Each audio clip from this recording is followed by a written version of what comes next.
It's an ordinary school day. You wake up. It's a pretty warm day. You saw the weather. It's going to be around 70 degrees. You put on a shirt and shorts. You go to school. You find out because you live in Colorado, it's storming outside. The temperature is like 30 degrees now. And you're freezing. And you're in your locker getting your books ready for your classes. And you look down the hall. And somebody special is walking down the hallway towards you. And it's not Mr. Booth. And it's not Justin Bieber, Julia. But your heart skips a beat. Your hands are getting kind of clammy. And for some of you guys, you're checking your breath a little bit, making sure you don't stink. You got that shower in. And for the girls, you're like, oh, is my hair okay? Is everything good? You try to act kind of normal and cool. And you know what I'm talking about. It's your crush. It's your spring crush that is walking down that way. And you think, oh man, what am I going to say? And for the guys, you guys are just thinking, wow, she's pretty. And for the girls, it's like, oh my gosh, what do I say? What do I do? It's my arms. What do I do with my arms? And you have this, you have this feeling. You've got that feeling. You don't know what to do with it. It's like, well, do I just want to talk to her? Do I just want to be friends with her? Or maybe I should ask her out on a date. Maybe take her to, Froyo and get the $2.99. Froyo is closed. Yogurtland is? No. Oh. Froyo. Okay, oh yeah, you're right. But I was talking about Yogurtland. So what do you do with that feeling, that gut feeling? It's something about the way God created us. We have that attraction to the opposite sex. And you think about it for days and weeks when that happens. It kind of grips you. You just get that's all you think about. And when you see that person, you're delighted, you're completely ecstatic. And all throughout the week, you think about how you can create opportunities to see that person, or to say hi to that person, or to maybe even interact with that person, right? Now, about 2 months before I left for Iraq, I knew that I was going to be gone for a while. I saw this really beautiful girl at church, okay? She was walking up the stairs. I was like, oh, I got to go say hi to her. So I went up to her, and I started talking with her. So of course, it's my wife. And so I talked to her, and I was getting to know her. And I didn't want to be a creeper. And for some of you guys, it's a quick tip: get to know that person a little bit before you actually say, hey, you want to go, get some dessert or go out for lunch. Get to know the person. So I thought of opportunities, creating opportunities. To where can I run into her? Where can I talk to her? And I wanted to make sure there was at least 2-3 conversations before I asked her out on a date. And so I was pretty sly about it. And throughout that next 2 weeks, I saw her a couple of times. I got to talk to her. Nothing big, but just light chit-chat and just small talk. And I wanted to see her interact with me and my friends. And that, make sure that I wasn't this creepy dude off from left field, just completely asking me out for a date. And so I thought of this completely, where is the best opportunity? Where can I ask her? Ding! Church! Okay? So Sunday morning, I know it's not something that you want to be thinking about at church, but I said, God, if you want me to ask this girl out, please bring her next to me. She sits right next to me. I was like, okay, God, if you want me to ask her out, just have her say hi. She's like, hey, Tim. And so, well, hey, how about, how's it going? Small talk. I said, do you want to maybe go out for Mongolian barbecue? And it was a pretty comfortable leadway.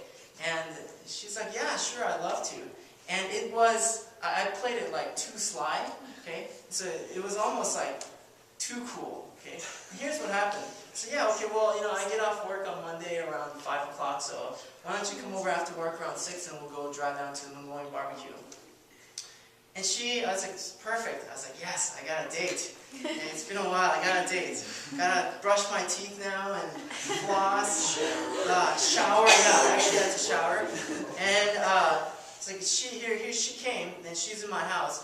And the first thing he asked me is this. He's like, hey, so who else is coming? I was like, well, what do you mean, who else is coming? This is a date. It's supposed to be between you and me.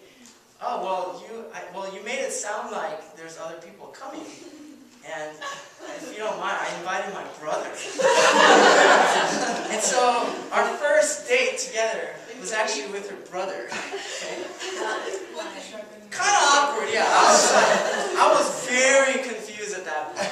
It's like, okay, I asked her on a date. She's bringing her brother. She's either really close to her brother, or she kind of likes me, or she thinks I'm a really weird freak that's asking on dates. So she wants my brother. And so that was how I dealt with that situation. Now, a few years down the road, we got married and we lived happily ever after, right? But what do we do with that feeling, that gut feeling that we have, that chemistry? Now, last week I talked about friendships, okay, and I kind of prefaced it with the story that when I was in your shoes, when I was in high school, this girl asked me to go to prom, and I made it very clear to her. I said, yeah, I would love to go, but we'll go as friends, okay, friendship, that's it. And I'm sure, though, from what I've heard from different people, that she wanted something more, possibly a romantic relationship, a dating relationship that she was hoping for that led into it. Well, last week we talked about friendships and how in that friendship, how you and I were to treat each other in here. And you as brothers and sisters, that you are to take care of one another, that you are to check up on each other, to pray for one another. And in hallways, that you can say hi to each other, they're not going to bite. And you can say hi to even beautiful girls in here. Okay? And they are your brothers and sisters in Christ. That you are a family with a mission. And that you are to take care of one another. Now, what about that next step? That very feeling that I was talking about, that chemistry, that thing that grips you, that crush, that feeling of excitement, ecstasy. What are we to do with that? Dating relationships. That's what we're going to be talking about today. So let me ask you guys this. What's dating? What is dating? Open to the crowd. You can buy a vowel. It's like friendship set on fire. Oh, okay. Friendship set on fire. Okay, that's pretty good. I like that. Yeah. Okay, Amelia. I think especially in your case, it's like an interview between people trying to see what you like about them and what they like about you. Mm-hmm. It's like just getting to know each other, interviewing each other. Okay, for what? For marriage, to get to know each other, to be together. Right. Okay, for marriage. Okay. Good point. Okay, Matt. I agree with what Amelia said. Also, I think it's a really special friendship that has a sense of commitment that other friendships don't have. Yeah, and okay, very good, very good. Tina, do you have I was just gonna say it's kind of like you have that commitment to a person. Now you're a couple, something? but it's still not as strong as marriage. Yeah. Right, right. But you're still kissing and you're together, and I mean it's kind of Yeah, so, right. And so what's the purpose of dating? Let me ask you that. I think it's different. To find your, okay, believe it or not, okay, people say, to find my soulmate, right? That's a very common answer, but there's a lot of truth to that. Okay, okay. Go ahead, Matt. I would say it's also a good way to strengthen relationships with people and just social skills in general. Okay, very good. Okay. I would say dating is an opportunity for you to discover the compatibility of a future spouse. Right? Wouldn't you say? Even at this age, when you guys are when that attraction is there, and then when you guys are entering into that dating relationship, you're crossing that line of intimacy beyond the friendship level, right? And so the purpose of it is to discover your potential lifelong mate. Wouldn't you agree? Dating, ultimately, it leads into marriage. And now my guess is most of you guys aren't looking to get married yet. Okay? You guys are not in that stage in life where you can get married yet. Now here's some fun things. Here's some world views of dating. Why teenagers date. Here's some top reasons why teenagers date. And obviously these are all false, right? Okay? You must have a boyfriend or a girlfriend at all times to be cool. That's one reason. Teenagers, yeah, it's kind of true. That's why I suck. Okay?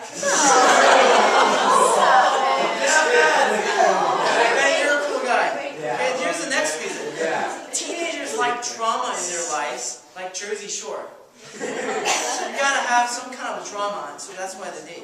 And this other one, sex drive. It is the root of all dating, especially in teenagers. Okay? Now these are the common ways that the world views dating and why teenagers date. Now, dating is not, it's a pretty recent concept if you guys think about it, because back historically, people didn't date. Even within about the last 100 years or so, people didn't really date. For the most part, if you ask your great-grandparents, I don't know if they're still alive, but back in like early 1900s, even before then, most people didn't date. It was partly arranged, and a lot of times it was like, hey, do you like that guy? I was like, yeah, that guy looks pretty good. Let's go get married. Even in biblical times, it was arranged. Okay, your parents said, hey, you're marrying that guy, and you really didn't have much of a choice but say, hey, right on, I'll do that. Now, I'm sure as loving parents, they had, hey, what do you think about this guy? And if the person, completely objected to it, it didn't go through. And that's what they'll tell you about arranged marriages, is that they still have some kind of a choice. But in biblical times, most of the teenagers your age were married, or were also able to get married, especially for the females. Okay? Now, for some of the guys, they waited until they were in their early 20s or so. But in that society, the culture set itself up so that where you guys were able to get married. And part of that was because of life expectancy in those days, due to lack of medical technology and whatnot and wars, was like 26, 25, 28. Like 30, if you're 30, you're doing really well. Okay? And so, in biblical times, people married at your ages. What about in modern times, though? Not really, right? I mean, the society isn't set up in such a way that you can get married at this point and have a successful life, if you will, according to American standards. And so remember this, so it's not practically for you to be married, obviously, but remember that dating is a segue to marriage. It is a bridge to marriage.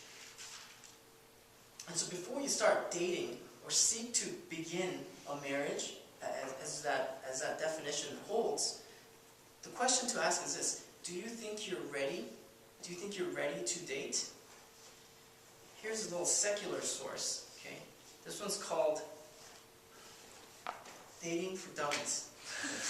Okay, Dating for Dummies. This is not, obviously, it's non-biblical, but they got this part right, I believe.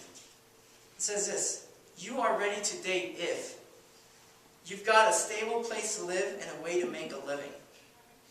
And I don't think living with your parents count on that one. You have a reasonably good working relationship with your parents. It says a ceasefire is good enough. You have a friend or two hanging about, meaning you have a couple of friends you can rely on and trust. You know how to make yourself reasonably happy, and you'd really like some tension and aggravation and excitement and fun and worry and uncertainty in your life. Okay? Now this is a secular source, but they got that first part right, at least I believe, that you got to have a stable place, you have to have a stable income for you to be able to date, partly because that dating leads into marriage. And so I want you guys to keep that in mind, recognizing that dating is a bridge to marriage. What are the prerequisites of dating? What makes you ready for dating or for seeking to get married in accordance with God? So I want you to turn with me now to Genesis chapter 1.